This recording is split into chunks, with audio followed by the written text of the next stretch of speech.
Yo, what's up, guys? Everybody. Um, I don't. Did you get the kick set up? Can you see like the chat and stuff? If not, I can tell you like No, no, but if if you they have give me questions just and a stuff. second, I would love to see it. Let me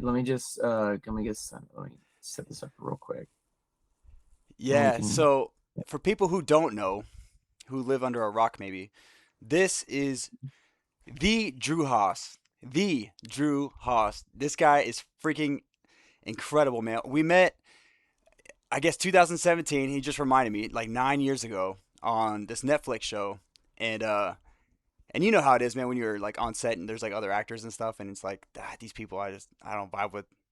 Even as an actor, I don't vibe with a lot of actors. And you were just like the coolest dude on set, man. And so we've been kind of staying in touch and everything.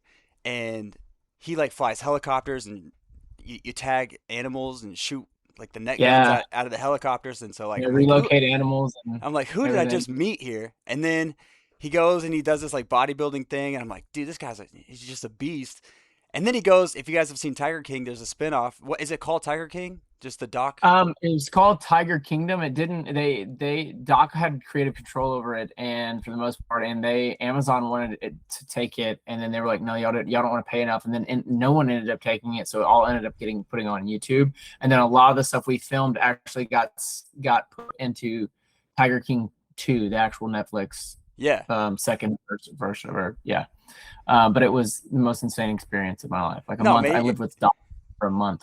Yeah, and like seeing freaking Tiger King, man, I'm like that guy seems like a crazy dude.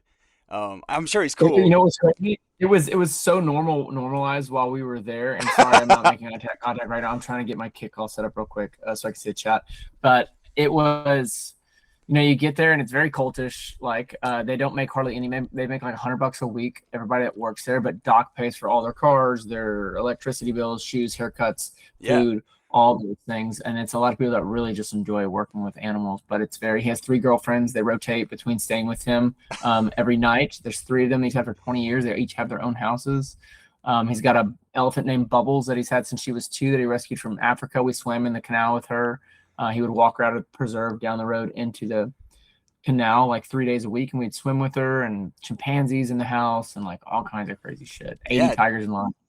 Yeah, dude. I remember like following you while you're doing that. I was like, man, this guy's living the dream. He's hanging out with elephants and stuff. I mean, are you still in contact with Doc at all? Do you still talk with those guys? I haven't talked to Doc in a minute, but I still keep up with it. I think Doc might actually be in jail right now for selling baby tigers. Uh-oh. I don't know. But I still Uh-oh. talk to a lot of the people that are there.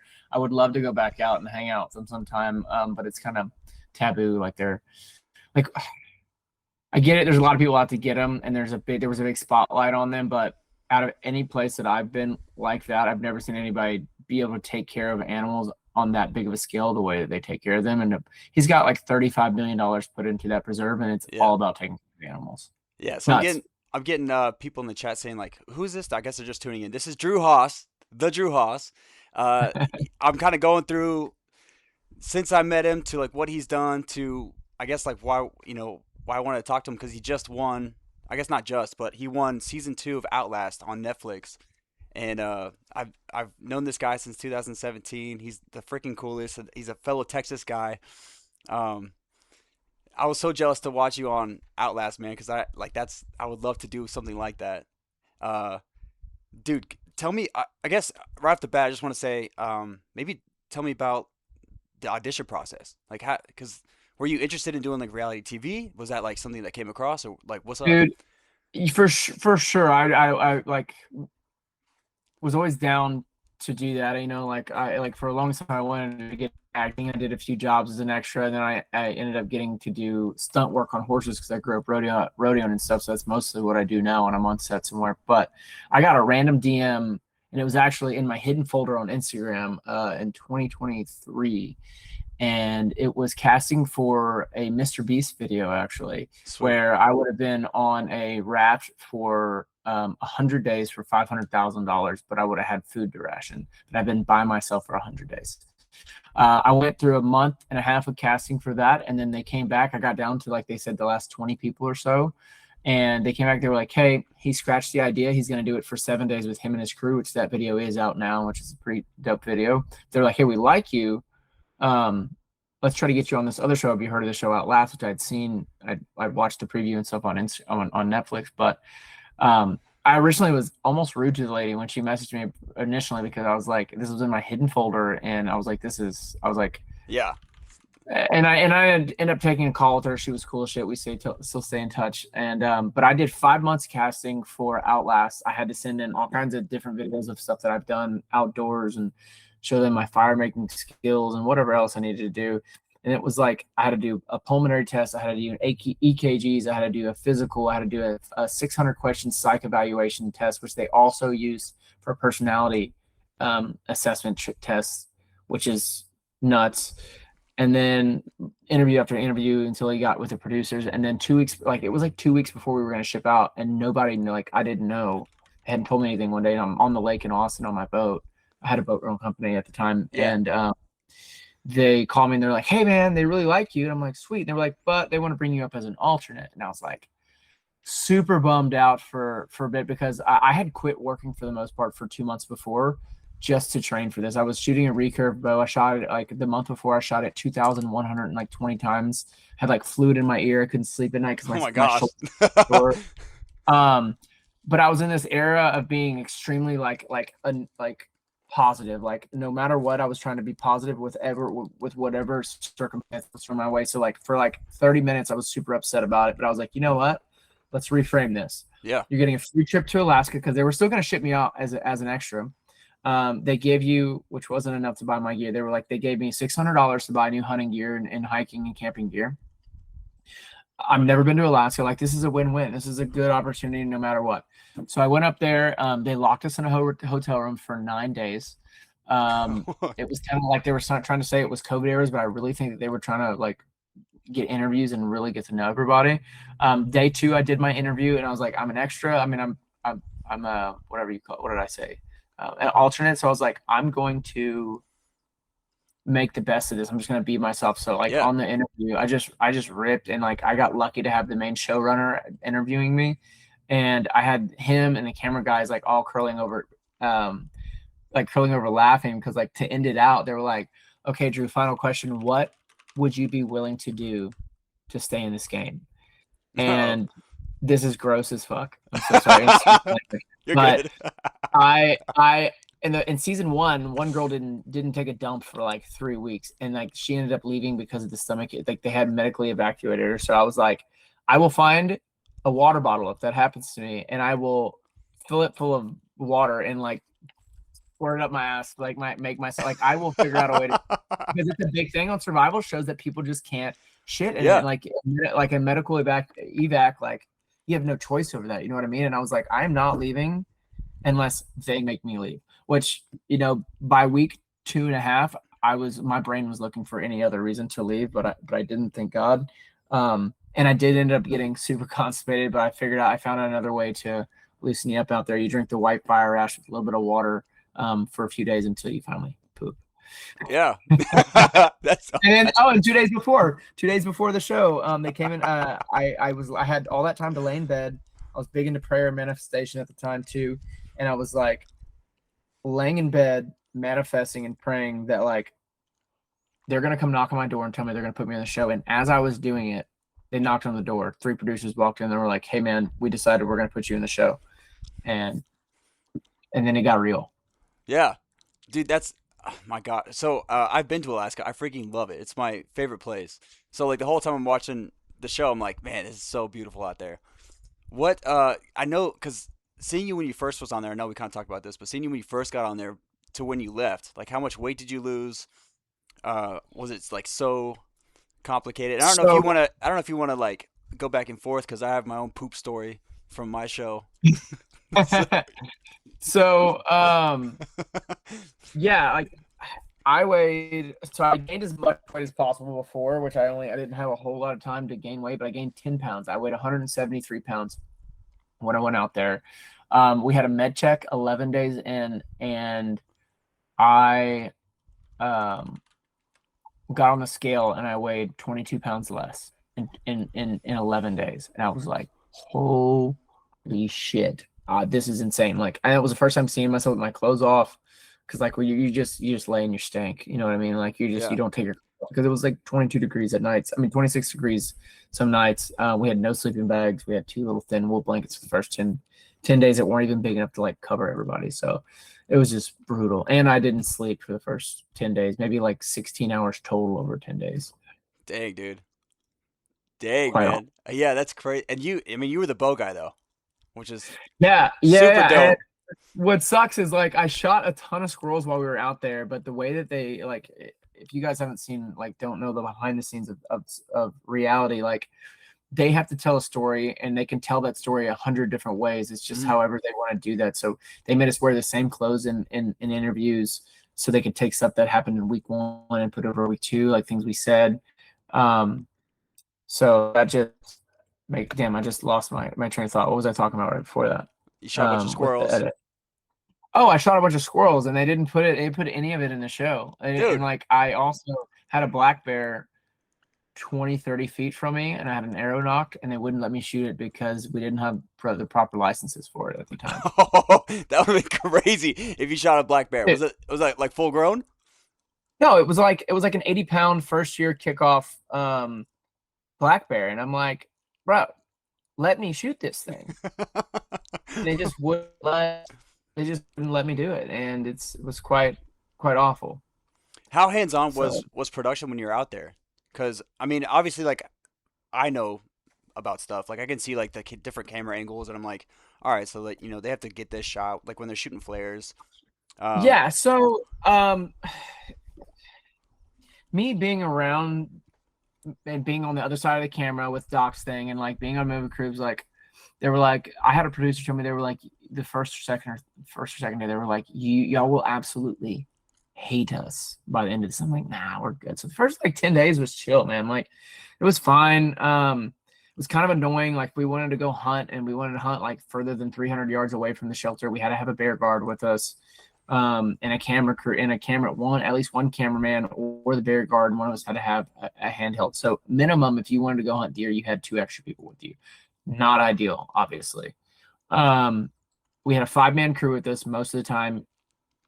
There was 4 teams, so there was 5-man crew with each team basically, and they swapped out people, swapped out producers. We did an hour-long sit down on a log in the rain, and they interviewed us every day, and they would do different producers, and they would do like good cop, bad cop almost, try to make you say shit, twist stuff. But the worst thing was like when we started getting really tired is they said you have your normal camera angle where everybody's tight and like they're filming what's happening live.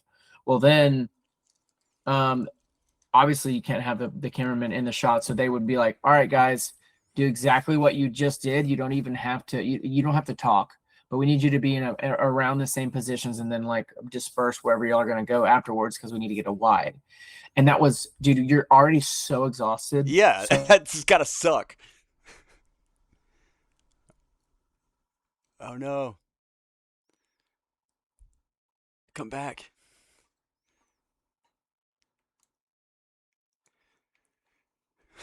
you tell these people, oh shit, lost connection. You're good. Can you hear me? Yeah. Okay. So yeah, it was they were involved, and then at night they left, and we were by ourselves, and I had a camcorder with just red light, infrared light stuff. Yeah. Was that? I mean, I would imagine you're on like a Survivor show, and there's people in the way or making you do stuff, and you're like, dude, I'm already tired. I don't want to have to have a conversation. Like that feels like, did that just suck? It's no, it sucked. It did. And like sometimes we'd be like, fuck y'all, no. Yeah. And like, and it's and that was just the way it was. Like sometimes like you're just, some days you're sick, some days you're having like a really like towards the end I had fever a lot. And I was just down bad some days, and that's just the way it is. And then but then you have like the producers are like, well, you could end the game faster if you go over here and steal this, trash this, do this to this team. Uh, And you also have no idea when you're leaving. That was one of the absolute worst parts of like not knowing when it was going to end, because we were there from October through like through October, most of not, I mean, all of October, and then end of November. And was they it? were like, we have you on contract till the end of December, so we can Whoa. keep you out here as long as we want. And I was Dang. like, yeah, it's rough. Yeah, so for the chat, like he Drew doesn't know what fish tank is. I kind of like fill him in a little bit, and because like it was the same, the contract for us was said the same thing. It was like April, and then later it said like up to 8 weeks. It said like it could be up to 90 days. Like there's a bunch of different times in the contract, so we didn't really even know Right. when we were getting out of there. But so the show concept is like, it's freaking nuts. First of all, but you're stuck in a house. You can't go outside. There's no phones or anything. They kind of like paint out the windows, and you start with 10 contestants total, and you have like mini challenges kind of throughout the day. Then there's like bigger challenges. We break up into teams sometimes and have to do challenges as teams. But then the biggest component, like the most interesting thing about the show, is the chat is involved in the show. So in every room they Oh have these. no way. Every room they have these speakers, and so everybody watches live 24/7. Like even while you're sleeping, everybody's watching. And so they have these giant Holy sh- speakers that people can like pay to send you stuff. And sometimes it's cool. Sometimes it's like you're my favorite fish. And then sometimes because these people that are online, man, they're like computer geniuses. So they'll go and dig into your history and like they'll find out like all my divorce stuff. So they're saying like, she's saying these things about you, and they're like the whole show is designed, production, the house, contestants, the chat, everything is designed to break you. And Wow. for some people, they would find like some crazy dirt, and then like if they saw that you were affected by it, they would just hammer it on you all day, all night. You still there? I'm here now. I, Yeah. I lost connection. Right. Sorry. I'm out in the country and I'm on Starlink and it's cloudy outside. No, you're good. So But the whole show is designed to to break you to make you leave. it's like Correct. it's a whole psychological mind f, essentially. Very similar. Very So similar to what we went through. it Yeah. was, and for not knowing what the show was, like as soon as they turned the speakers on, I'm like, what is this? Was going on? I could hear people talking to me, and there was some nights where it was like, and they have like sound effects too. So sometimes it's like you hear like ew, and the bombs and stuff, and they'll just keep hitting the sound effect and playing it all night long, Crazy. so people can't sleep. Uh, we had like jobs throughout the day where you can kind of earn. They're called fish bucks, and then they had a market, and that's where you buy your food. But like you don't make that much money, so you can't. You're not actually buying like good food or anything. So a lot of times like we're really just rationing our food and everything. There was one time, Ben Margera is the host, and he comes in and he's like, "Hey, the fridge has to pay rent now," and just like wiped out our fridge. So we've been like stockpiling food, and so they like took our food and stuff. Um, th- Yeah. and there's like different like gifts and stuff that people can send you. So chat can be like real nice to you if they like you, but if they don't like you or say they're a fan of somebody else and they want to like hurt you or whatever, they can also send you like bed snatcher, for example. So bed snatcher, What a like they'll come in crazy. and take your bed. You gotta sleep on the floor. Um, it's just the whole thing, and like the production is constantly trolling you, constantly. So like there was one night, I laugh about it now, bro, but there was one night so people could send you like love letters, and I got one, and it was this really sad letter. I was like, this guy's dog passed away, and like I think it's real. So I'm like, man, I'm so sorry about your dog. That's terrible. I'm like getting emotional because I went through that. And then I get another one, and it's like some other sad story. And like I'm sorry, I'm in the closet like talking to the camera. I'm reading the love letters and like talking to chat and everything. And then at some point, like I get like 13 in a row of these sob stories, and I think that I've struck some kind of like emotional chord with these people, and I'm like crying in the closet. I'm like, dude, I can't take this anymore. And then I get out of the show, and like come to find out it's all not real. Like they were just messing with me.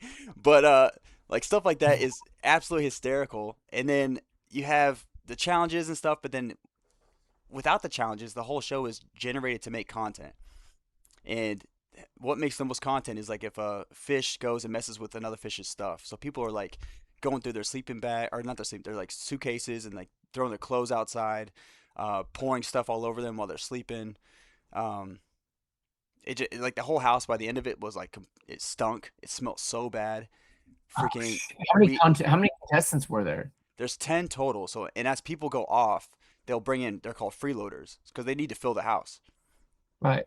And the freeloaders come in, and they're supposed to just mess with everybody. Um, they can make like alliances and stuff. Like if they like you, most of them liked me, so I didn't really have like too much of an issue with the freeloaders. But like, uh, if they don't like you, they can make your life live in hell, and that's their job to do. They come in the house and like they'll pick a target or a couple targets and then like zero in to make that person break. Damn, that's no. And how long were y'all in that? It's 30 days total. Oh shit. Okay, so you Yeah. were in there. You were in there. That's a long time. And like, did you have cell phones? Could you talk to your family while you were No, there? no cell phones. The That's one rough. the one How time terrible was that? for me, I don't care. I'm like I was never like a an internet scroller person or anything. Um, No, I mean for not by not getting to talk to your family. oh no, that sucked. Yeah. Yeah, that sucked. Because every now and then, like, I kind of give my family like code words and stuff. So if they wanted to send a TTS, like use a code word so I know it's you. Um, but it's some like these geniuses online and stuff. They like got wise to it. So then I started getting like a lot of these. I'm like, all right, they got our code words. I don't even know if they're talking to me now. Damn, dude. I had no idea. That's cool that Bam hosted the show and everything. That's crazy. Yeah, bro. One night, his parents came in. They cooked us chili. It was sick. No shit. So how did you get reached out to about the show? So initially, like I was supposed to be on season 3 of the show, but they called it. They told me it was called Last Man Standing, and they said it was like a Big Brother competition type show. And I was like, all right, cool. So even if I looked up like Last Man Standing, nothing would come up because they said it's a brand new show, all this stuff. And then I had my isolation premiere, and they kept moving the show back, and so like I couldn't move my premiere. So at some point, like I just couldn't do it. And then um, that was kind of the end of it. Like I was like, hey guys, you pushed it back so far, it's now like interfering with my schedule. I can't do it anymore. And then I guess season 5 came through, and they were like, hey, we still loved your audition for season 3, and we would love to have you on. And I thought it was the same show. so Oh shit. so I had no knowledge of what I was doing and walking around this house like this is cool. And then almost instantly people were like, "You don't know what this show is?" Like all the contestants, "You don't know what this show is?" I'm like, "Nah." And they're like, "Dude, buckle up." And they would like I was like the normie of the show. Because I didn't know anything. Like I was pretty naive. Like something would happen or somebody would like a freeloader would come in that's like a huge star from past seasons and I'm like, who's this guy? I don't know who this is. Uh it was wild, dude. Trying to play catch up the whole time and like figuring out what the show is, and then you realize there's really no rules. That they say there's rules, but they can bend them if they want to. So you like playing to the competition with this thing in mind of like, oh, maybe I can stretch the rule here to make this work for me, or whatever. During you had your own like your own like poop story. So during the finale, the challenge was like whoever can piss their pants first. And I was like, whoa. So I just pushed and like pissed my pants. And they're like, whoa, that's crazy. And then right after they're like, all right, whoever can shit their pants first. And I was like, oh my God. Dude, I just squatted, I pushed, and like No way. within seconds, like I was like, oh my God. It was so gross. It was That's so gross. so fucking crazy. And Bam was like, I gotta check you. And I was like, yeah, baby check me. So he like went behind me, like put his fingers in my boxer, like looked in. He's like, there's shit in there. Like it was Holy fuck, bro. To be fair, I shit my pants the second day I was on Outlast. I got super sick for some reason. Shit my pants.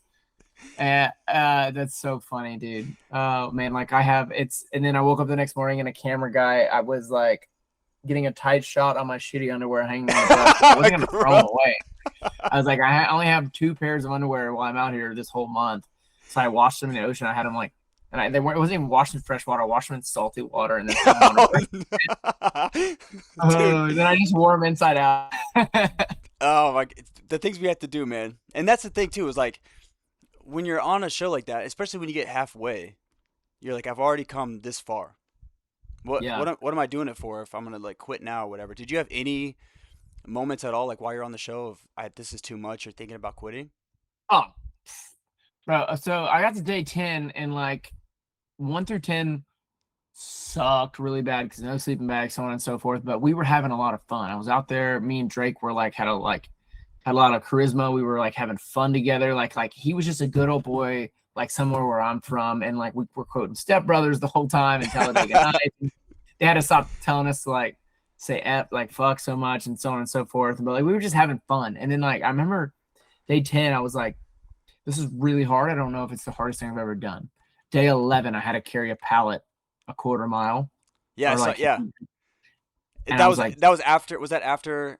No, that was before you lost it. that was before. That was right after uh, Team Alpha left. We went there and we found out they were all gone by like day by day 11 they were all gone. On the show, they may think they make it look a little bit longer, Okay. but they were all gone. And we went and just gathered all their stuff, and we were carrying a pallet back, and I was exhausted. And then I just after that I started to feel like my legs weren't under me at all anymore. Like I just had no leg strength. And then it just psychologically got really rough. Because like we were already 9 days with no cell phones, no contact from our family. Before I had just dropped my dad off at rehab like the day before I left. I didn't know how he was doing. I'm like, you worry about your family at home. Like, what if somebody dies while I'm out here? I never see them again. It makes you feel like you're there a lot longer than you actually are. Yeah. And then Drake comes up to me like at week 2 and he taps me on the shoulder and he's like, Drake's got 4 kids at home, 2 of them which he was going through the adoption process are his actual brother's kids. Whoa. Um, yeah, and that whole thing was going on while we were out there. He taps me on the shoulder and he was like, "Hey man, I'm going home." And I was like caught me completely off. I was like, "What?" I was like, "What the fuck you mean?" He's like, "I can't take it anymore, dude." He's like, "I miss my fucking kids too bad." He had never been gone that way from his kids like more than like 4 days. Yeah. And Especially not like without his phone either. yeah, and I already had things starting to creep into my mind, like wanting to go home and this and that, like I started getting mad at production, this and that, um and I knew I didn't want to do it without him either. So I sat like actually like I told production, I was like, let me talk to him. So they got into our shelter with us. We were sitting around and I was like, look, man, I know this sucks really bad right now because I want to go home too. But I don't want you to make a decision right now that you're gonna regret for the rest of your life. Yeah. And it was like a fucking boom, switch went off, man. He was like, he got quiet for a second. He was like, fuck it. I'll stay as long as you stay. And I was like, that's my Dude, boy. there you And yeah. dude, we stuck it out to the end. But like the last week I was there, I think I cried every day that I was there. Because I just was like, I was so miserable. I had no energy. Like I screwed up. Am I still clear? Am I breaking up or No, am I you're good? good. You're good. Okay. We were like me and Drake was six. I'm 5'6". I was 173 pounds. Drake is 6'7", was 185. I mean Yeah, he's 285 huge. Like out seeing you there. guys together was like crazy. Yeah. Massive, Yeah. massive guy, man. And he had a lot of fat reserve, and he was okay. But then like as soon as my physical, my like I lost all my fat, my body had nothing to run off anymore. My mental started to crash after that. Like I was our mental stronghold for the first few weeks. Like positively wise, like if anybody would say, well, if we win, I would say when we win, we would lay there. I was only I was only like Christian faith believer like there on the team, but I would pray for us at night and I would lay there and imagine every night what it would feel like to Yeah. win that thing. And every night I did it, I would raise my vibration and feel good about how I would feel winning and how it would change my life. And that got really hard towards the end, man. And like I called it the nighttime scaries. We slept like 3 hours a night. It got dark at 4:30 in the afternoon and didn't get daylight till 8:30 in the morning. So you spend all that time just laying there fucking thinking about Yeah. how bad it sucks and wanting to go home. And I cried a lot, man. Because I was just miserable, and my brain started to look for every reason possible to leave, just to like not like okay, production sucks. I should leave because of this, or I should leave because of that. And I just kept having to remind myself, don't be a bitch. Like, Yeah. that's your bitch voice talking. Your bitch voice is screaming really loud right now. Like, you can push harder.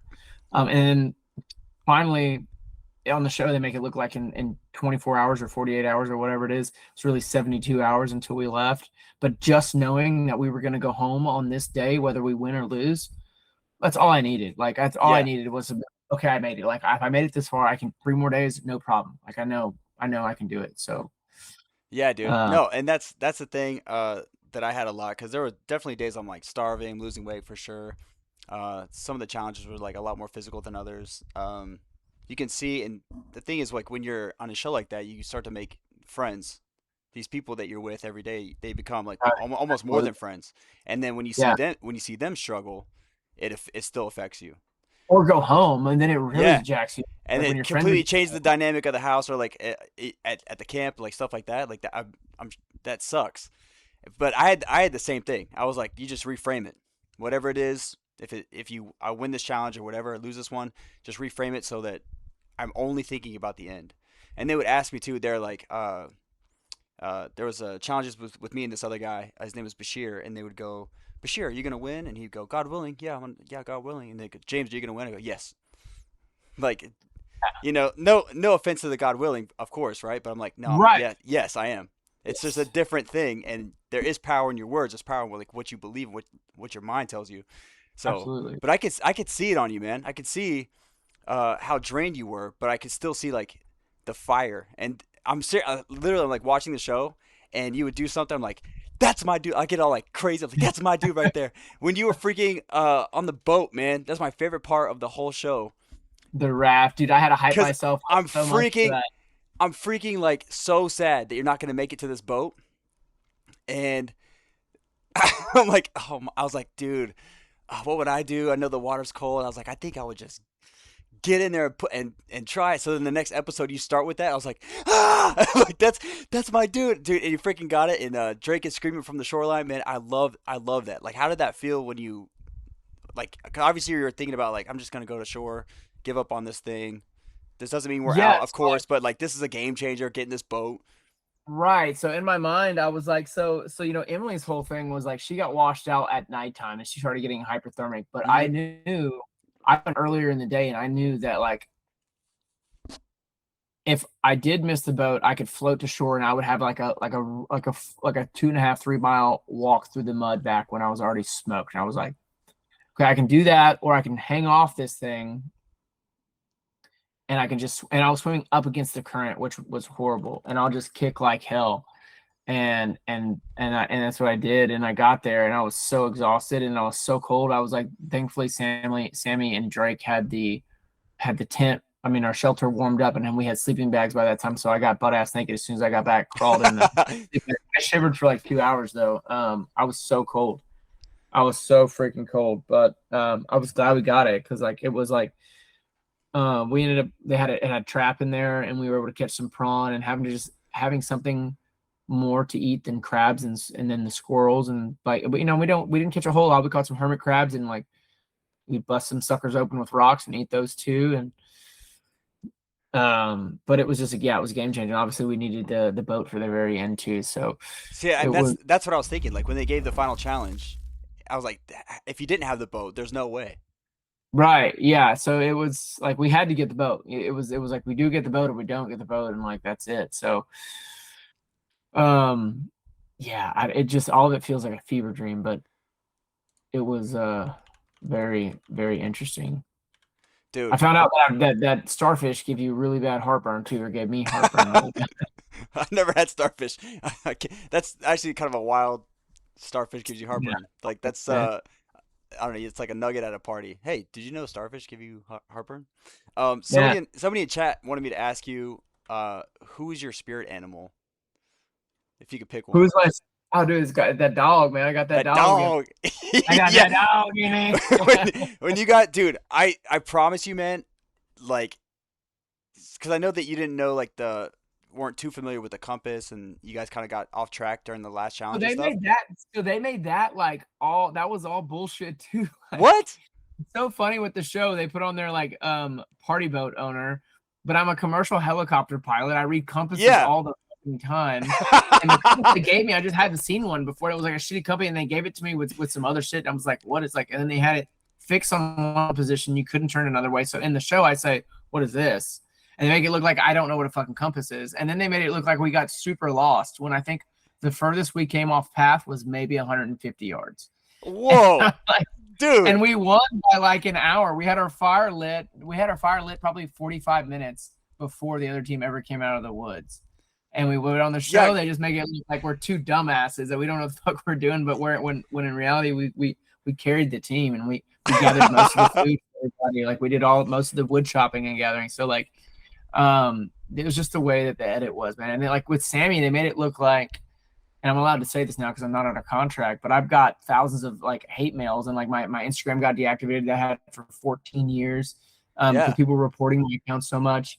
And I never got it back, all because of the way the edit that we were portrayed in the show. In the show, Sammy was down bad like me, but like a lot worse. He was blacking out. He was having heart palpitations, like a bunch of other stuff. And he was anyway, 6 days before we sat before we won 5 or 6 days before we won, we sat Sammy down. We were like, And he had been talking about like, man, if we have a final challenge, I'm gonna lose the whole thing from us because I don't think I could go. Like I'm so done. My body's just done. And we are like, well, maybe it's time to go home, man. Like maybe like it's yeah, like, we don't know when we're going home yet. Maybe you should go home. Well, Sammy goes home. He's gone for days, and then we get a drop out of the helicopter that says, "Hey, the final challenge is coming in 48 hours." But in the show, they made it look like Sammy was still there when we got the drop, that we didn't tell him that we got the drop. And then we're like, hey, man, you're really sick. You should go home. Yeah, Basically, make it look like we could split more money and just get rid of this guy.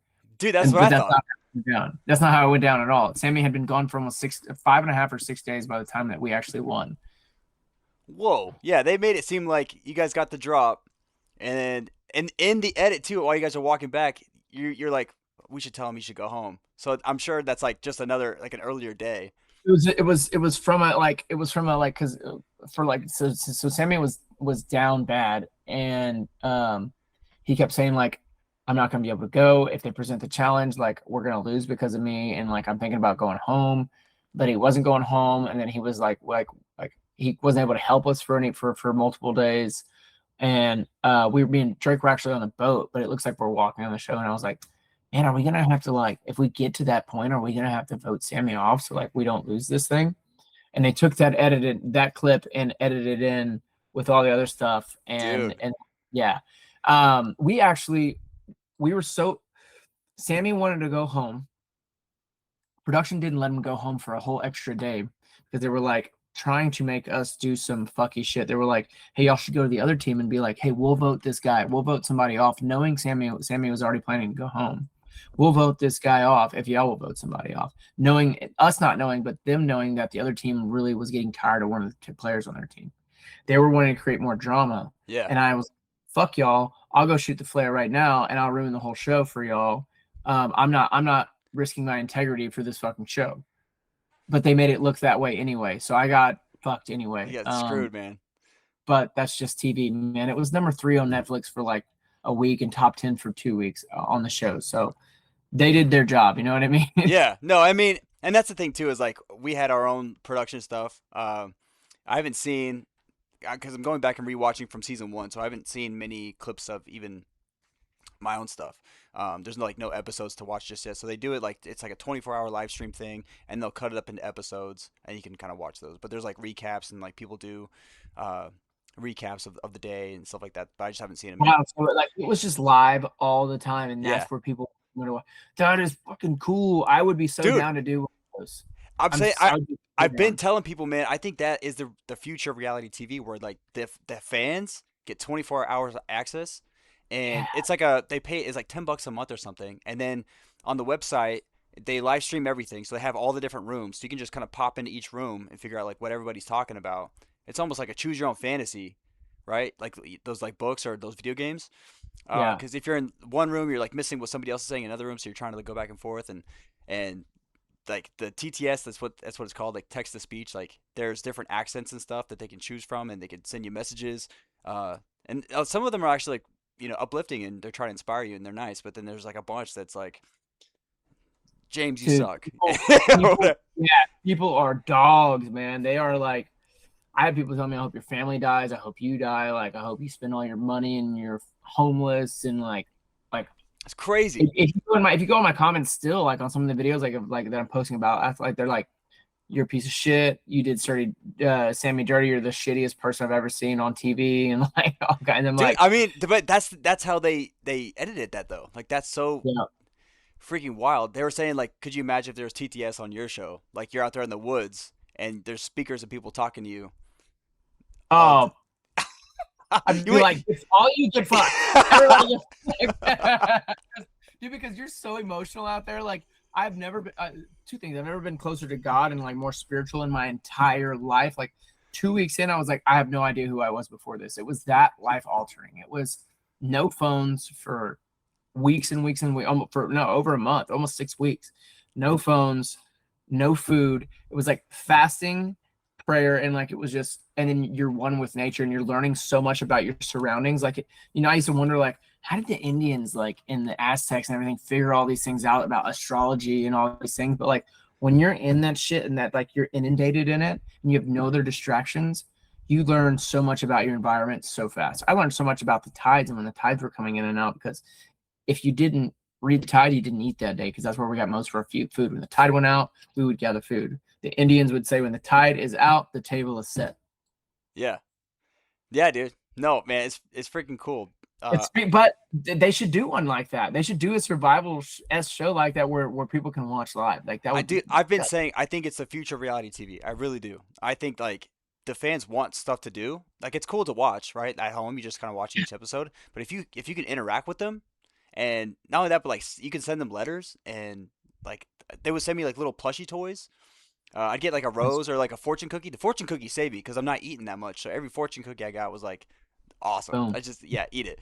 But like if they could incorporate that into any other reality show, I mean, I think Love Island would be hysterical with a TTS system. Yeah, That would be yeah. so crazy. Nuts. I mean, because Live Islands are already live, correct? It's still episodes, so it's not live. I don't think So it's so. not. I think it But comes but they like that. but they release them every like the day Yeah, after or some shit like that. Like yeah, it's pretty. Yeah, that would be. But it's like with shows that big, there would have to be like a lottery system or something like that to where you get in there or not. You know what I mean? Where people can, because like if you have a show that's that massive, there'd be millions of people trying to send stuff and talk to people. I think. yeah. But I'm saying like even though kind of my I don't know like what the max viewership of like a night was, but even my show like we were doing some math. These guys cleaned up like just on people's sending like to send a plushie or whatever was I think between like $300 and $600 to send like a little Hell, toy, what the fuck? and they could like hike the price ranges of the TTS depending on like peak hours and stuff.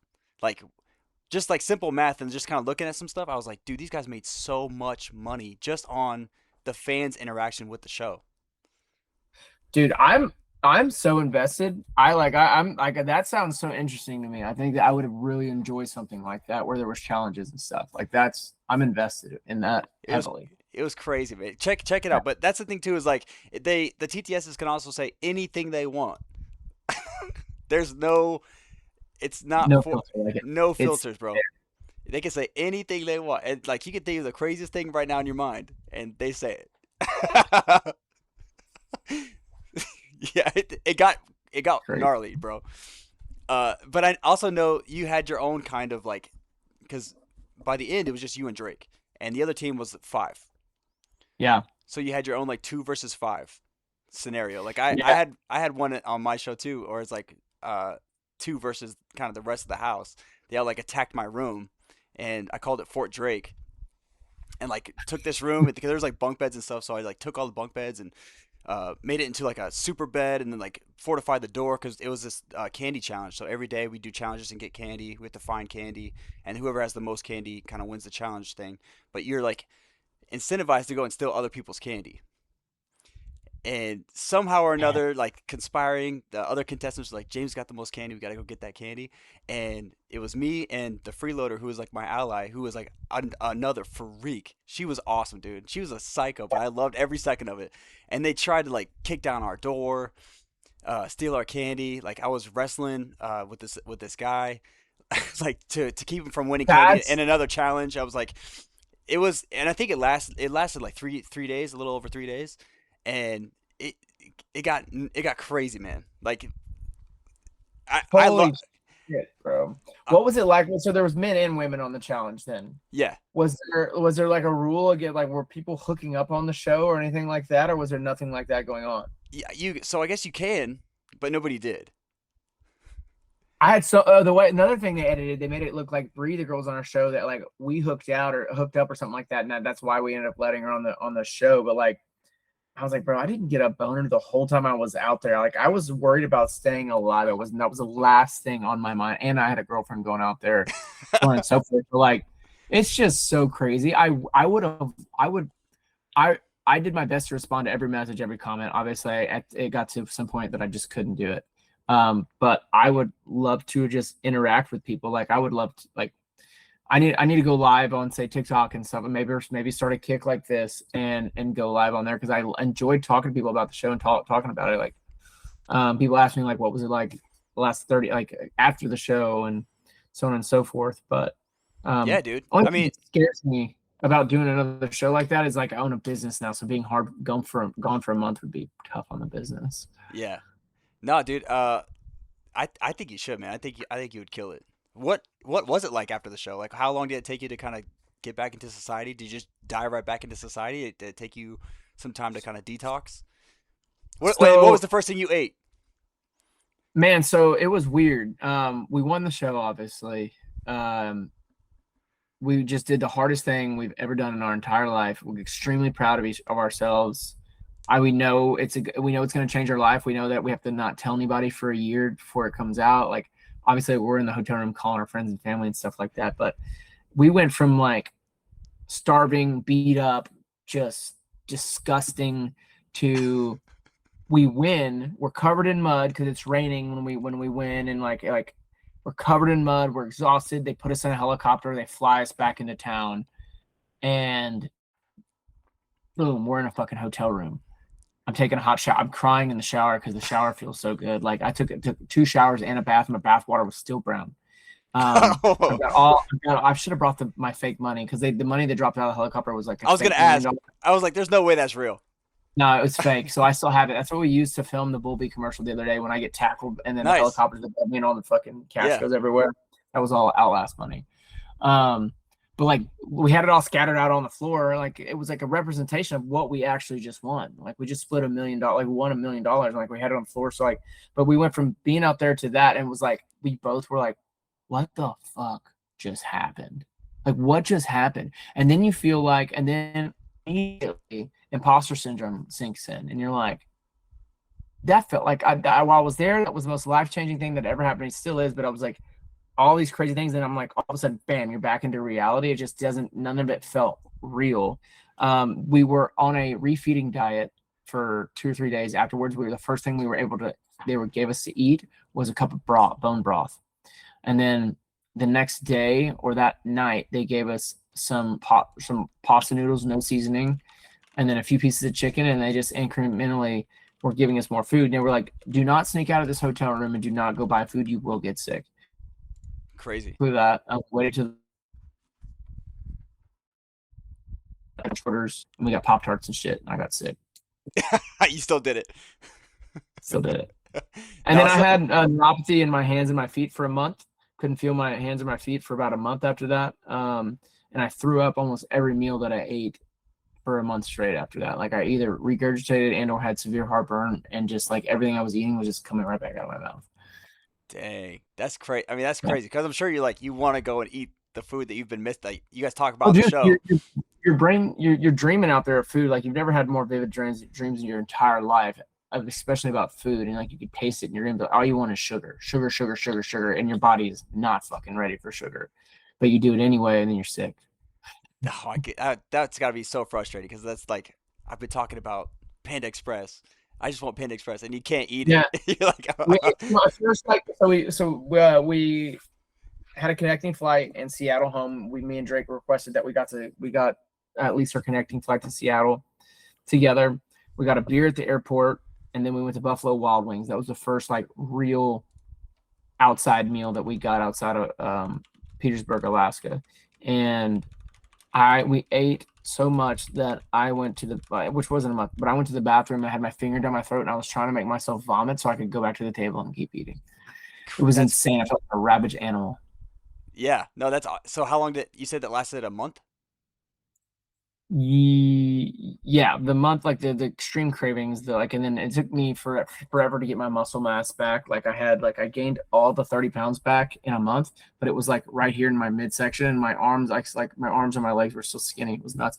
I wish I could send you my before and after pictures, but it was I think you not. posted. I think you posted some Mm-hmm. on your Instagram. Yeah, I was like, ah, that's crazy. But I, Yeah. I did. I told you I was like going back through because I watched it when it first came out, and I was going back through the last couple of days because I know we're gonna talk. I just wanted a refresh, and so I was kind of quickly going through the episodes and like seeing you from episode one to the last. You're like, yay, My face is all sunken in. yeah, My mom said when she hugged me, it felt like she was hugging a skeleton. dude. When I got home, man, my family and my friends and stuff, they were like, James, you look like you're the ghost of yourself. Like I lost about 18 pounds. Yeah, Uh, dude, that's a lot of weight, Lost bro. about 18 pounds, and not only that, but like on the show, there's like, we like box with each other, and I was boxing with this guy, and he was a southpaw, and he headbutted me, gave me this like pretty good goose egg right here, and my eye was black, and it wasn't too bad. But then during the finale, we had like a headstand challenge, so it's like the first one to fall loses, and so it was on my on my head, and Busted up that vessel. I could feel all the blood vessels in my eye like bursting, but there was no way I was gonna quit. We're from Texas, man. We don't have that. So I was No like, quit. I'm gonna lose my eye. But like the next day, it was like my entire eye was red. The black eye like kind of falling down into my cheek. We had one of the challenges was like the worst rug burn challenge, and so the other contestant was like a set of twins, which is funny. They counted as like one person, and they just kind of did like this part of their hand, and I was like Yeah. rubbing my whole arm on the carpet, just going crazy. And like I got up, it's all bloody and stuff, and uh, they had like the biggest physical change challenge, and so they threw this razor in the middle of the floor. I instantly grabbed it, started shaving my head. So like I looked like crazy from day one to You day got to send me 30. a picture, dude. I need to see a picture whenever we get off of here. That's nuts. Yeah, I'll show When you, did you man. do this? When was all this filmed? This is in April, the month of eight. So I think April 15th to May 15th. This year? Yeah, like I've only been out Holy like 2 months or something. no, 2 weeks, right? No, I'm sorry, dude. I'm messing up. There's no way that's right. March 15th to April 15th. Okay, that's fresh. That's super fresh. Yeah. Wow. So like Cool. Yeah.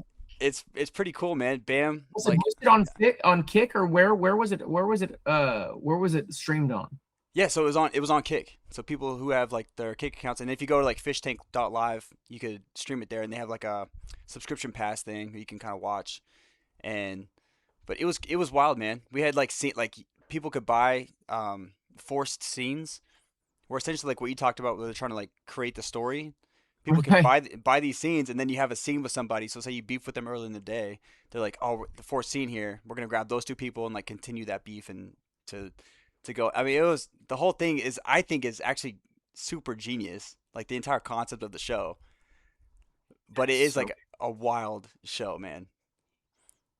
yeah, I am that has huge potential, like you said. I think I would get excited. Like I don't want to go on a dating show, you know what I mean? Like I was wondering like, okay, if I were someone already asked me to do another show, what kind of other show would I would like to do?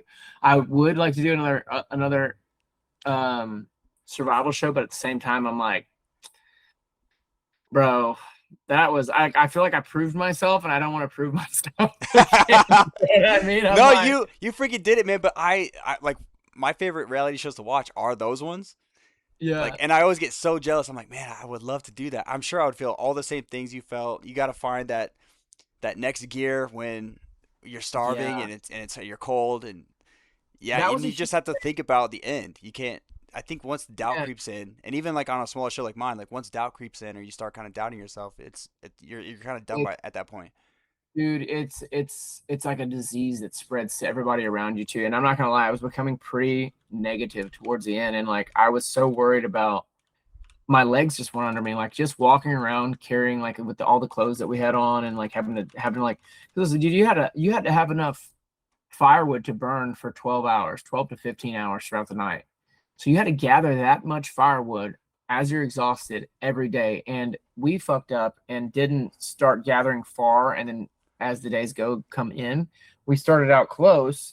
And each day you had to go further and further and further for wood because you've cleaned the whole area up and drag it down or chop trees down and tired. And I was just so exhausted. And Drake was like, he's like, Drew, he's like, are you gonna be able to go? Are you gonna be able to go when we get you in? Are you gonna be able to go? I was like, dude, I don't give a shit. I was like, I will go just complete dark mode. Like I trust me when I tell you that I can be an absolute psychopath for one day. And I was. And like I was so exhausted. I caught a walking stick and dude, that final challenge, we were complete the cameramen, we were moving so fast, like they all had walkie-talkies and we were obviously on two different things. So what would happen was when the cameraman needed a reset or they needed a break from chasing us, they would call a pause, which was great for us. They would call a Whoa. pause, which means they would radio to the other team and say, "We have a pause," and both teams would have to stop. And then they would say, "Going live again," or going like, "All right, you're good in 30 seconds." So me and Drake like took that to our advantage. So we were just running and sprinting really fast. And then once we've after the second time that they did that, we were like, "Oh fuck, we can catch our breath in Yeah, this, and we can go extra hard." dude. And that's what we did.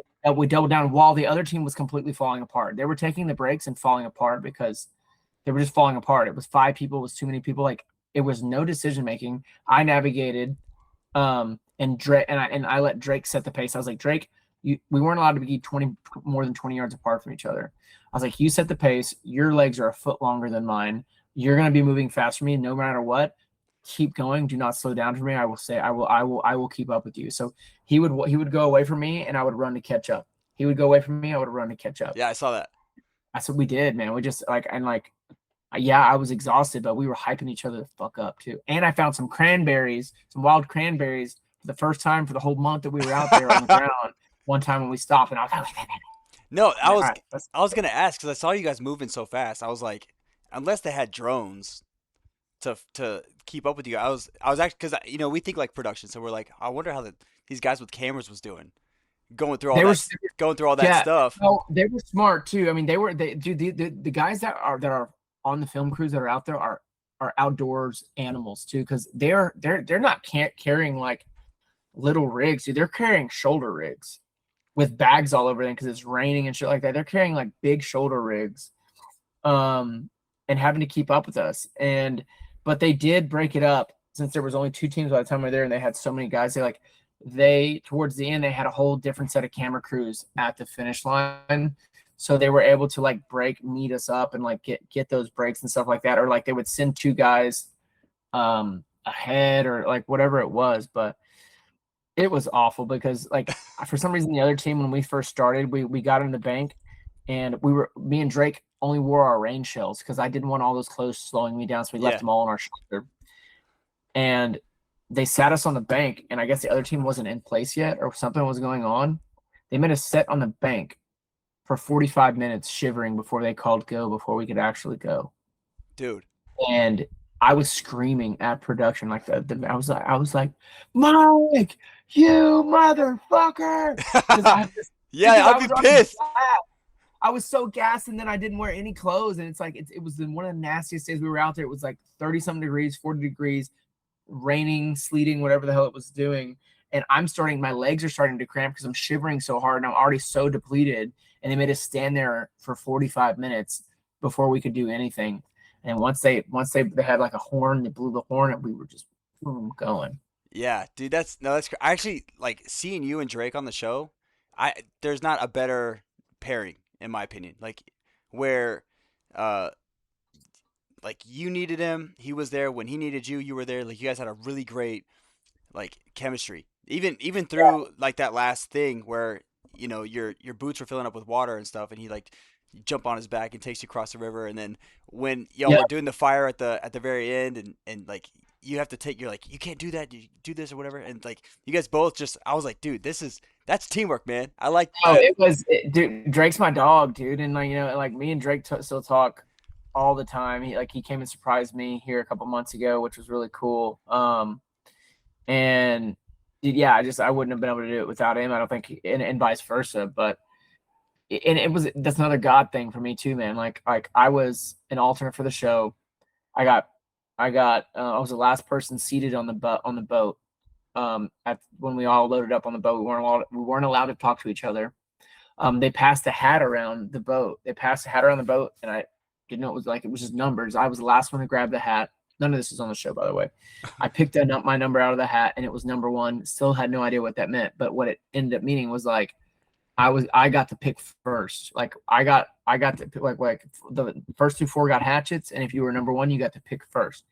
So on the way over there, I saw this big ass dude at the back of the boat, like kind of acting goofy, but looked serious and was like dancing around. And I was like, that looks like my people right there. Like if I get to pick, I'm gonna pick that guy. Knew nothing about this guy, by the way. And at the beginning, I point to him, and they were only allowed to say three things about themselves. He's like, "My name's Drake. I'm from Texas. I'm a bow hunter, and I build shit." And I was like, "I want your big ass on the team." Yeah, the second you said And Texas, you got me, dude. I'm like, yeah, yeah, buddy. yeah, and dude, we ran it, man. Like within the first day, though, we were like, "Oh yeah, me." Like within the first day, we realized we knew the same person. Like I was like, "Where are you from?" It's like Midland, and I was like, "You know, such and such." He was like, "Yeah, I know him." Just No, dude, I like that connection's sick, man. And like, especially if you're like a good old boy from Texas, yeah, it you was. know that they're like tough. They know what they're about. But not only Yeah. that, but they're loyal and they got you. And here's the thing, me and Drake weren't like, dude, I grew up in the sticks. I grew up hunting and fishing, and like I didn't grow up rubbing sticks together, making fires. Like I wasn't going out doing bushcraft stuff. Like unintentionally, all the time we were building shelters out of brush. Like we were Hmm. digging holes in the side of the bank. We were fishing all the time, hunting all the time. But like not a lot. Like a lot of that applied, and I'm used to being outdoors a lot. But there was other people out there that were way more versed in bushcraft than me and Drake were. We were just mentally tougher than a lot of those people. That's all it came Yeah, down to. Is like what here. Mindset, man, goes a long way. yeah, dude. I actually didn't like agree with like Delta Squad at all. Like they're like what I don't know if you went back and watched the show, but like I was like I don't know if I would do this and I wouldn't do that. The one guy that I did like though was the black dude. I don't remember his name. Joseph. Yeah, Yeah, Brandon called him Joseph. His name is Joseph, but Brandon called him Joseph. He Joseph. lives in Louisiana. And Man. I yeah, love him he's to in death. Yeah, Nolans. Like Louisiana. yeah, Yeah. yeah. Great dude, man. Great human being. Like that was the one dude on that side that I was like, all right, he's cool, but like I didn't like I didn't for me personally and obviously it's the show. That's how they're going to edit it. Right, right. But I was And you know, like, they painted them. They painted all of them like angels. Like they all learned these life lessons, which we all did out there. Most of the people that we were out there with were really good people. And they painted them in the light. But it's so funny because there was good guys, bad guys in the first one, and the good guys won. But then this one, they had it looking like they were like everybody was falling in love with these people because they had this all this growth and all this personal stuff going on, and like had a good reason to win. And then they made it look like Drake just wanted to buy more cars and boats and stuff. They didn't say anything about him adopting his kids. That his yeah, brother's kids.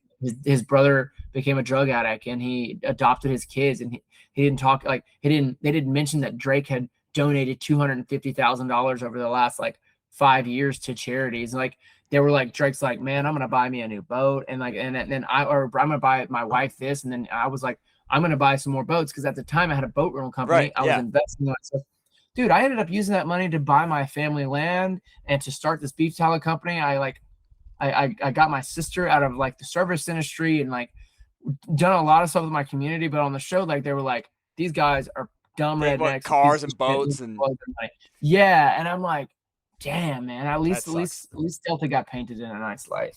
I guess somebody had to. Right, right. So they good guy, bad guy. They gotta have you have to have the antagonists on the shows, man. Nah, dude, but that's the thing is like I know you and like even when they would do that, I'm like, all right, that's an edit thing. I could tell. Yeah.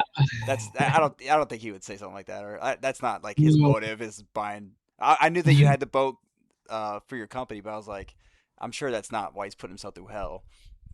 Right, right. So it's TV stuff, man. You get it. You get it. You've seen both sides of every bit of it. So Yeah, bro. No, man. I think it's so cool. Uh, Watching on the show, crazy jealous. I would love to get on a show like that. Or another show that I like is Extracted. Have you seen that one?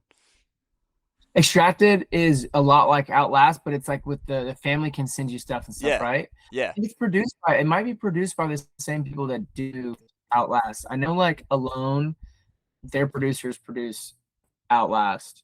It's co-produced by them. And I think Extracted maybe something similar, but like that's getting along the lines of what you were doing. You know what I mean? Like, but it's the families and Where stuff. they get to kind of like have their own challenges and they can send you stuff. But like I was a huge fan Right. of that show before even Fish Tank, and so when I got out, because I would tell my family like, oh, I could do that and I want to do that, and they're like, James, I don't know, you're the actor guy, you don't do that kind of stuff. But then they saw me Yeah. on Fish Tank like scrape my arm up and black eye, shit in my pants, and they're like, the second I got off, they're like, dude, if you're unextracted at all, I got you. You could do that. I was like, dude. You could and you like you know Joey was sketchy out on our on Delta. Joey was kind of like made some sketchy decisions and this and that, but that dude they probably knew this, and then tried to mix the characters and the archetypes with the show. But like Joey told us while he was out there, he was like, dude, I've never even slept in a tent before. And he made it the whole like, now he had a badass team that was carrying him, like that was helping. Like I know he helped too, but like that kept him fed. Like we got screwed where we were at in our location. Like we just got super screwed. Like even Delta, they would be like, we would look over to your side and be like, and we called y'all's side the dark side because there was a mountain behind us. And after 10 a.m., it was just dark the rest of the day. We were in a shadow and cold. So we didn't have as much foliage and much food and anything like that as to eat. But it was two of us towards the side of them. So Yeah. One of my favorite things though is like when you guys took the boat over and you were going to. I don't know if you're going just to be intimidating or like the motive of like going over there to finally meet. We just wanted to go talk to him. They made it look like I kept spitting on the ground. Like dude, I thought every time you spit on the ground, I was dying. I was like, this guy is mogging the piss at because you like. I watched the show and I was laughing so hard. I was like, why the fuck do they keep cutting to me spitting? And we were sleeping around a fire every night in smoke and ash, and my sinuses were so fucked up. So I was spitting hockey leagues all the time. I watched the show and how they cut it, and I was like, this is fucking ridiculous. They made it seem like you were like intimidating the crap out of it. I loved it. I thought that was all edit, bro. It's so funny. It was all edit, and I was like, every time somebody would speak, it would cut to me spitting on the ground. Yeah, it was they would say something that was like, oh, they're bucking up, and you go, and I'm like, dude, this guy's the hardest dude I've ever seen. He doesn't fear nobody. No, that wasn't it at all, bro. I'm so chill, and I just genuinely love human beings, and I want to be people's friends too. So like, but we did want to feel them out. We wanted to see how they were doing and like how they were living, and they were living like good, dude. Like they had a lot going on for them. So it was actually a kick in the nuts to see how well they were doing because like we had lost our entire team and like yeah, we're struggling. So, but yeah, dude. When Joey came back over to you guys were kind of down by the water. Man, you guys both like cocked your heads and like stood straight up. Dude, I don't know. He had like real. That was real. He had like the high ground, but you guys again or whatever. I was like, man, these guys they're not gonna bring this dude in here. Like I never would have thought that you guys would like welcome him on your side. I had a problem with him though, because when we were over there talking to Delta twice, he was hinting to the fact that he wanted to come over to our team. And I was like, nah. Yeah. And then he came over. Then dude, we had no idea. Like there was no cut, no like production involved in like the way that was edited. Like we were over there doing something like gathering food, had no idea that he had taken their boat and came over to us. And he walks over the side and we were like, what the fuck? And then he was like, yeah, he like whistled at you. Do what? He like whistled at you like from behind. I was like, that's a weird move. Yeah. And dude, I was like, me and Drake, like it was just us. I was like, no matter what, we're running it. Cause dude, we didn't know what the final challenge was going to be. Like, we didn't know if we were going to need more people, if it was going to help us to have more people or however that was. So it was like, but I was like, nah, dog, like you're shady. You done bounced around to two teams. Like no thanks, man. And I'm sure Joey's a cool guy, but like I was not vibing with him, and like we didn't want. It was at that point in time, me and Drake had been there for a while, by like a couple of days by ourselves, and we were like, we don't want, like, me and you were gonna do our thing. That's it. And yeah, dude. No, I thought like even though like I said like visually he's got the high ground, he had like a hatchet in his hand too. I was like he found one of our hatchets. Dude, this freaking guy. I was like, I was no offense, I don't know him in person, but I was like, I hate this guy. And like whistled at you guys, but like he was like, you guys, maybe need some help or whatever. You're like. And like I was like, no, they do not, bro. They spit on you. I spit. No, man, it was freaking awesome, dude. It was so awesome. I loved like going back and like recatching up on everything. On the last. I need to go back and watch the show. I'm gonna watch it before the season 3 comes out, just to kind of like I haven't watched it a second time all the way through yet. And I really, really am looking forward to doing that and reliving that a little bit because, yeah, dude, I wish I could watch your whole show. I'll definitely go watch clips and like for real. if they ever reach out and they're like, do you know anybody else that might be interested in doing this? Hit me up because I'm down. Like that sounds fun as shit. Dude, it's a blast. Like you're not freezing to death or like you're not gonna die or anything, but like the challenges are crazy, unique. Um, the one so I did two elimination challenges where I was like kind of I picked the wrong teams essentially. I picked the teams because I just thought um, this would make better TV kind of thing. Yeah. Uh, and so but the teams lost, and so like the one challenge was like we're in a room. It was me and this girl Emma, and it was a walking challenge. You just walk. If you stop at all, you're out. And I guess in past seasons it's gone for like 13 hours. But you're walking, and then they start putting stuff in the room. So they start like, all right, take your shoes off, and they start throwing Legos on the ground, stuff like that, make it complicated. In the past seasons, like they started taping stuff to people to make them heavier, and you just have to walk. You can't fall, you can't do anything. And so I survived that one. The second one outside of the finale was we're in this two-story house. There's like all these rooms, and it's called Blind Watermelon Head Golf. So they put us in golf gear. So we're gonna like golf around the house because I'm like they bought and it's like expensive golf like shirts and pants. I was like, whoa, Yeah. the tags are on. It's like $170 shirt. I was like, for the challenge that it was, I was like, you could have just got a polo. I don't know, but they give you a helmet, they blindfold you, and then you have a watermelon in front of you, and they zip tie your ankles. So you have to stay on your hands and knees and push this watermelon with your head. And you have each one of us has like a coach, and they'll tell you like which green you're going to, which is like the different rooms. So they'd be like glass room, and in every single room, like I said, there's like the TTS speaker boxes. So like that's your hole. So you have to push your watermelon through the hole, but you have to go up and down the stairs, and you can't touch the watermelon with your hands. So like the first time down the stairs, I lost my watermelon. It's like a hardwood floor, and I'm rolling around trying to find it because I can't like reach out and touch it like this, get disqualified.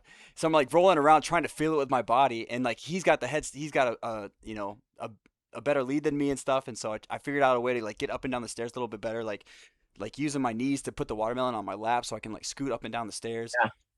Finally caught him, and then he went kind of the wrong way near the end and lost his watermelon because the kitchen's like so big, so it just rolled away. He couldn't find it. But like that was one of my favorite challenges, man. It was, and that was freaking hard.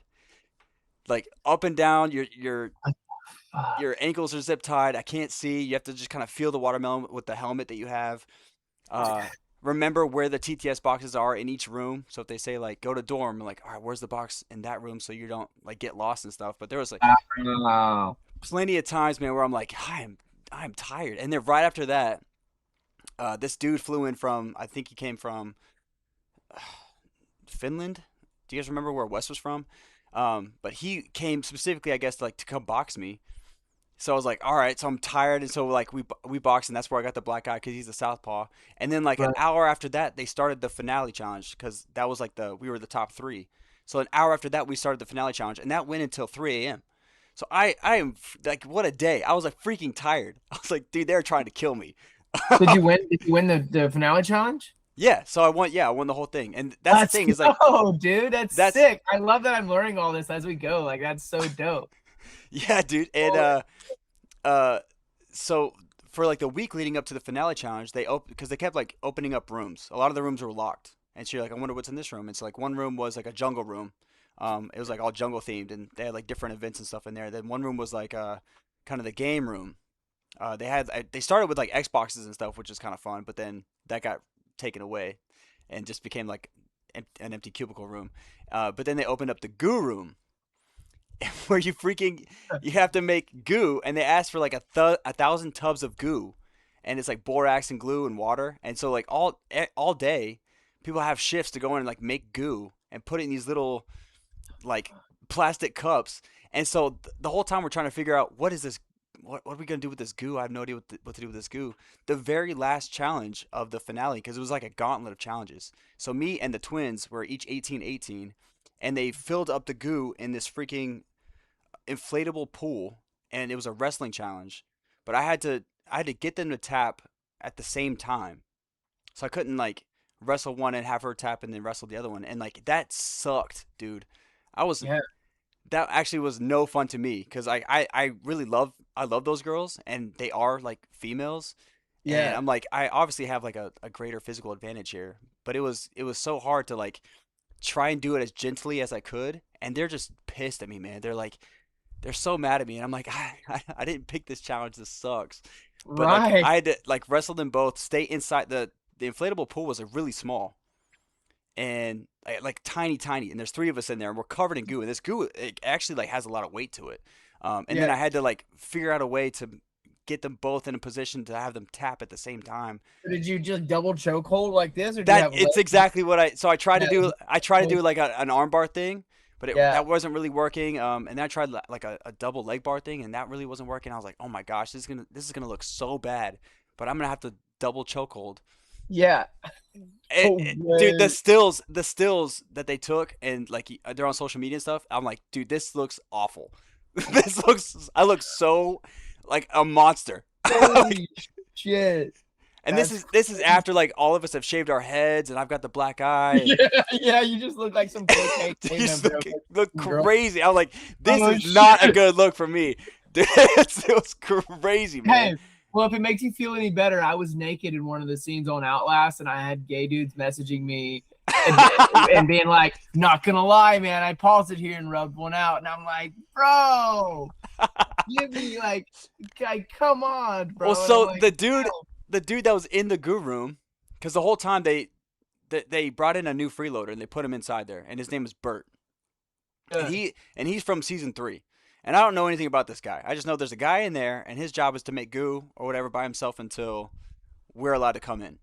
And people are telling me they're like, that's Bert, and he's got like a huge kind of sexual fetish thing. He likes guys and girls, and he doesn't care. Like he just and he's incredibly open with who he wants to have sex with. yeah, It was wild. He actually sent me a love letter like weeks before, and I was like, oh, Bert, I don't know who that is. And I told somebody, and like, Bert sent you a love letter. I was like, yeah. And so like I guess this guy like had a crush on me and stuff. So like when I was talking to him at the door, I was like, hey man, it's James. He's like, James Drake, is that you? I heard you were gay. And I was like, no, not gay. like like stuff like that. But like the TTSs would talk to him, and he's got this kind of thing where he freaking like just believes what they say, and yeah." the TTS would come through and be like, James secretly wants you to kiss him, and he'd go, what, is that true? And I go, no, dude, don't do that. Like, don't don't do that. And like they would do that all day, and every single time he'd be like, James, is that true? And then one of the forced scenes was like somebody paid for him and me to go on a date. So they set up like a table with like a waiter and like No. it was Dude, hysterical. It was hysterical. this show sounds so freaking dope, man. It was So dope. Like, I mean, just like it sounds unique. So is there any point of the show where you're not where you're just chilling, like you're not doing anything, like you have downtime? yeah. So I mean, there's a lot of downtime during the day, which I found was a little boring. Yeah, I was thinking like if I were to be a part of production at all in the future, like I'd have something going on all the time. yeah. But there was plenty of time for sure. But that's the thing is like they do want you to make content, and so if you're not in a challenge, they want you to kind of take uh Initiative. yeah take it upon yourself to make content. So they like it when you're like beefing with somebody. I'm reading the chat. They said like season 5 had lots of downtime. I think I was told like season 5 had like the most downtime of any other season. I'm not sure like quite why they want it that way, or if like production was tired and like they need a nap or whatever. But Has Bam been the showrunner for all 5 seasons? no, so he came on for I think he came on season 4 for like a guest spot type thing, and then season 5 he's like the host. But do you know who Sam Hyde is? Mm-mm. So he's like a pretty big figure if you look him up, but he was the host of seasons 1 through 4. Sam Hyde. Look him up. Sam Hyde is a crazy person. Like How do you I spell his last name? Oh, here. HYDE. Yeah. I'm gonna give him My a my follow. chat my chat is saying you got to be on season 6. Uh, I'm so down.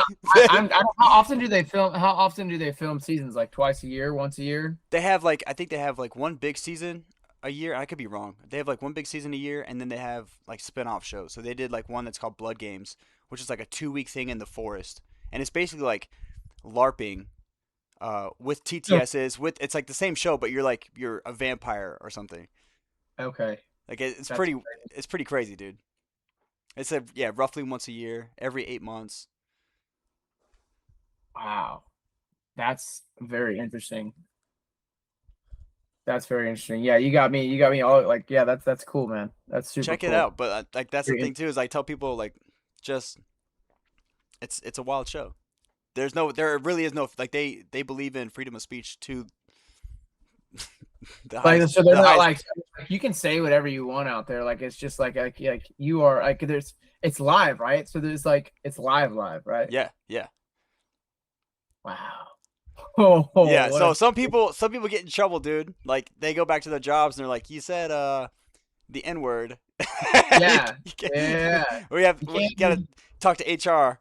yeah. Holy But shit, that was one of the things like for the finale challenge we had one that was like who could be the most racist, and that was one like I phoned it in. I was like I'm just gonna talk about white people.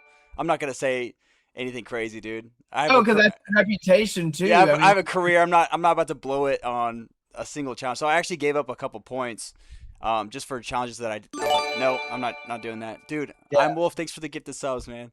But but still ended up winning. So like I felt like I got to maintain my moral compass and win. right, I right. that It would also be fun to be on a show like on Outlast, like which is crazy. Is like I wanted to be as more like my moral compass to be as like as forward as possible. Like especially after watching the first show, like man, like I feel like my purpose in life, like is to help other people find their purpose in life and help people realize that they can do things, and so on and so forth. But um, on the show, like they ended up painting it however they wanted to anyway. And but like it would be fun to be on a show where everybody collectively, you know that you're gonna fuck with other people and you're gonna get fucked with. yeah. And that's fun. That makes it an actual game. So like Outlast, you can play it as a game and you can ruin people's stuff, you can steal stuff people from people and make the game go faster, but you can still play it normally and still win. Yeah. Like your game, you have to, you know what I mean? You have to Well, wrestle people, you have to box. that's Like that's what makes it so much fun. Like that's like everybody goes in knowing that, which is freaking awesome. yeah, dude. So like one of my things I was like at some point I was like I'm gonna start kicking in doors. I was like, if there's a locked door, that's my door. I'm gonna kick it. I'm gonna kick it down. And so I just started kicking in doors, man. People were like barricading in their rooms and stuff. So like after the house kind of came and attacked my door, I woke up Yeah, that next morning and like kicked down this guy's door. I kicked it right in half. It like split in half. that's amazing. And but like TTS is like, you hate doors. James Drake hates doors. It's been this like whole thing. But it's freaking like yeah, you just kind of can do almost like we'd be doing some challenge and I pick up a chair and just smash it through a wall. Um, the, That's it's freaking just wild. I mean, but that's the thing is like if you want to open that can of worms. So for me, not knowing what the show was, I was like, let me try to figure out what the show is before I just start going nuts. Do you just Um, agree to do this show before you even knew it was I about? had zero idea. In fact, like all my family, my friends were like, "Where are you going?" I was like, "I don't know. What is the show? I don't know. I have no idea." Uh, I was texting them in my Uber to the house. I was like, "Hey, can you send me the website so I can tell my family what it is?" Like that's literally how The fuck up. Where was it filmed? in Georgia. We're in Atlanta. Dude, And freaking like I get in the Uber from the airport and they scheduled that stuff. So I just kind of get in the car and he's like, "Is this the right address?" And I was like, "I have no idea." He's like, "What?" I was like, I don't know. If that's what they told you, that's where I'm going." And he was like, "You're going someplace he's like, "That's not safe." And I was like, you tell me, man." Like I have no idea what I'm doing. that's nuts, dude. Holy shit. But I think Dude, for me it made it so much more fun.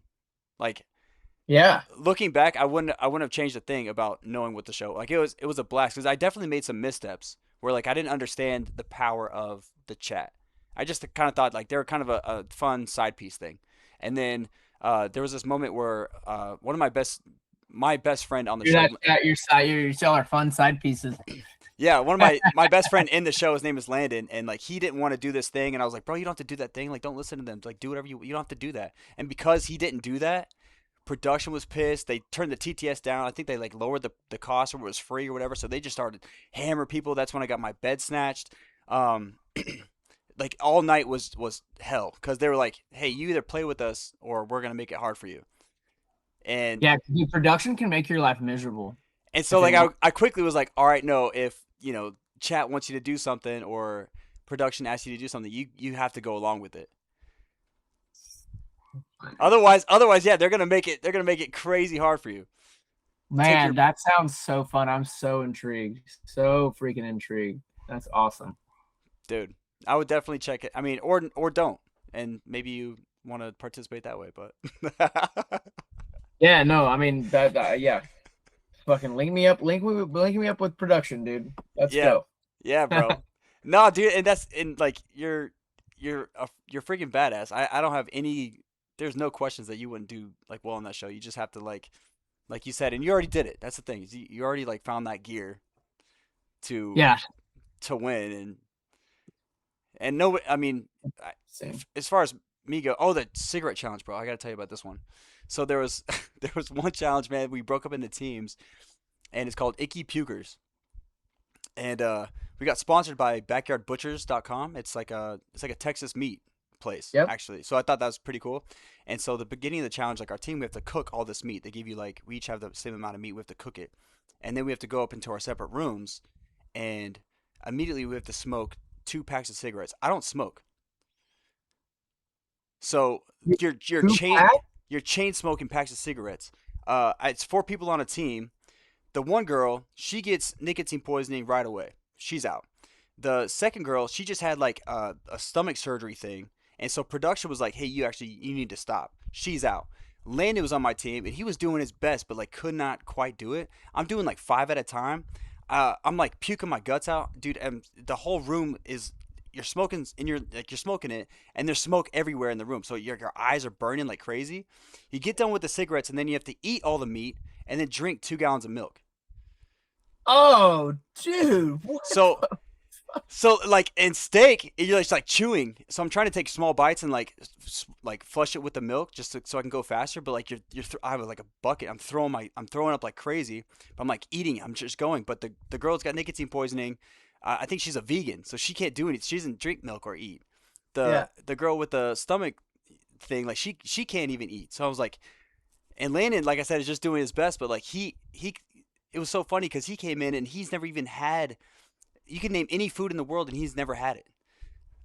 Like so he's like doing a bunch of new stuff. I'm like, oh Bro. my gosh, I'm trying to eat as much as I can and like get my team motivated. I'm telling the girls like if you can't do anything, at least cut the meat up into smaller bites. Like Help me help me. see.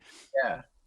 No, that was by far the craziest. I was pissed because I wanted to win that one, but uh That sounds smoking 2 packs of cigarettes sounds awful. I mean, back in my party days that I like one night I smoked like in one sitting with my buddy, smoked a whole pack of cigarettes, and the next day felt like death. I can't even imagine that. That sounds yeah, and we didn't because we lost, so we didn't make it to this part. But at the end, there's like an exercise portion. So I think it's oh. like jumping jacks and sit ups and push ups or something. We have to like do that. While you're full, I got a stomach full of milk and meat. Oh, Yeah, it's oh, disgusting. It was disgusting, man. crazy. Nah, bro. But it was wild. But I know it's like 9:30, dude. I don't want to take up any more of your time, but I wanted to just kind of like share stories and stuff. Like this was so fun. Dude, this I was miss so you to death, dude. yeah. Yeah, let's are you in Austin still or where you at? Yeah, yeah, Yeah, let's link up. I'm there 2 days a week still, man. Like I'm there. I'm like, come hop on the podcast with us sometime. Come work out at the hangar. yeah. It's in Liberty Hill, but it's a little bit of a drive north. But That's would not love bad. to do it. Like, I dude, love Liberty Hill. appreciate you having me on and reaching out. Like I had so much.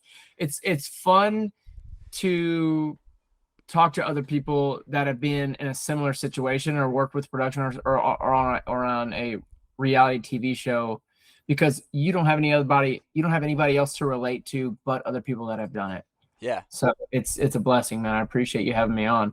And yeah, thanks man. for everybody that's watching and that's in the chat and so on and so forth. Maybe you'll see me on a season sometime. I'm down. If they call me, I'm down. Dude, I will for sure link you up if you're interested, dude. Like I would love that. I would love to like root for you on the show. Yeah, And that that's would and be that's the thing is great. like I mean there's like talks of me coming back on as like a freeloader and stuff, so there's like a huge potential of us being on the same show. Let's go. And like I'm gonna tear that shit up. That would be crazy. No man, but I love you to death, bro. Good night. Let's link up anytime you're in Austin, man, we don't have to stream or anything, but just like chill. I just Would love to, man. Would Yeah, love dude. to. All right, bro. All I right. really appreciate you, bro. Peace, dude. Oh my God, I love that guy. Like I told you guys, I've known him since 2017. He's gone and done like bodybuilding shows. I met him on a Netflix show that we were both casted in, which was really cool. And he um, he was on the Tiger King season 2 with the doc stuff. Like he was on production with him, and then he's freaking on Outlast. I'm like, dude, I'm so proud of that dude because he came and he was really green when I met him. He was like, I want to start getting into this, and I don't really know how to like what to do. And not that I gave him any advice. Like that's all him. He's just a beast. So I was so happy to like have him on. I was trying to get him on last week, but he was busy, so I'm happy that he was here. Let me